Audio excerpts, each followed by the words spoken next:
सुबह जैसे ही पता चला कि प्रतीक यादव का निधन हो गया है, इसके बाद से ही छानबीन शुरू हो चुकी थी कि आखिरकार किस वजह से प्रतीक यादव का निधन हुआ। आखिरकार कैसे अचेत अवस्था में अपने घर में ही प्रतीक यादव पाए गए, जिसके बाद जैसे ही उन्हें अस्पताल ले जाया गया, वहां पर डॉक्टरों ने मृत घोषित कर दिया। पोस्टमार्टम हो चुका है, जिसके बाद ये कहा जा रहा था कि कब तक रिपोर्ट सामने आएगी। पोस्टमार्टम हो चुका है, शव भी घर पर आ चुका है प्रतीक यादव का। तो सिर्फ सवाल ये बन रहे थे कि पोस्टमार्टम रिपोर्ट में क्या सामने आने वाला है, आखिरकार किस वजह से प्रतीक यादव का निधन हुआ है।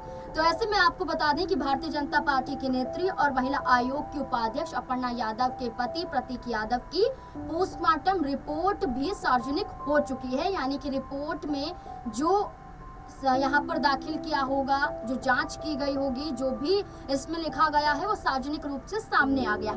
इस रिपोर्ट में समाजवादी पार्टी के राष्ट्रीय अध्यक्ष अखिलेश यादव के छोटे भाई के निधन की वजह साफ तौर पर बताई गई है। रिपोर्ट के अनुसार खून का थक्का जमा हुआ था उनके शरीर में। शरीर के निचले हिस्से से ऊपरी हिस्से में खून का थक्का जमा हुआ था। इसके बाद लंग्स में इन्फेक्शन हुआ और कार्डियक अरेस्ट आया प्रतीक यादव को, जिसके बाद से उनका शरीर शुद्ध में नहीं रहा। यानी कि साफ तौर पर कहा जाए तो प्रतीक यादव अपने आप को संभाल नहीं पाए। इस रिपोर्ट में साफ तौर पर कहा गया है कि लंबे समय से बीमार चल रहे थे। फेफड़ों से जो समस्या होती है, खून के थक्के जमा हो जाने, क्लॉटिंग हो जाना, इसकी समस्या से पहले से ही जूझ रहे थे। हाई ब्लड प्रेशर की समस्या से जूझ रहे थे, इसकी गोलियां भी खा रहे थे, दवाइयां चल रही थी उनकी, और यहाँ तक कि मुंबई से लेकर उत्तर प्रदेश के कई अस्पताल में वो भर्ती भी रहे थे।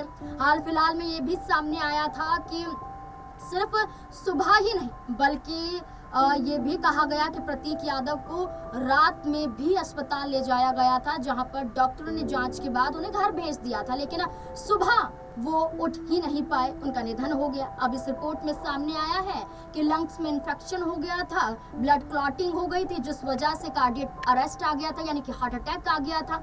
इसके बाद रिपोर्ट में ये भी कहा गया है कि अभी विसरा रिपोर्ट जो होती है उसको भी संभाल कर रखा गया है, सुरक्षित रखा गया है। पोस्टमार्टम रिपोर्ट के मुताबिक फेफड़ों की नसों में खून का थक्का जमने की वजह से दिल और सांस लेने की प्रक्रिया अचानक बंद हो गई थी, जिससे उनका निधन हो गया। डॉक्टरों ने आगे की जांच के लिए दिल और फेफड़ों से जुड़े कुछ नमूनों को सुरक्षित रख लिया है। इसके अलावा शरीर के कुछ अंगों को भी रासायनिक जांच के लिए सुरक्षित कर पुलिस को सौंप दिया गया है। बता दें कि 13 मई 2026 को प्रतीक यादव का निधन हो गया था।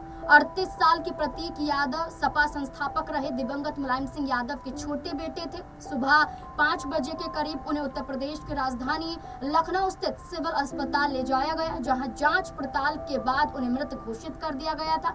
सिविल अस्पताल के निदेशक GC गुप्ता ने बताया कि प्रतीक को जब लाया गया था तभी उनका निधन हो गया था।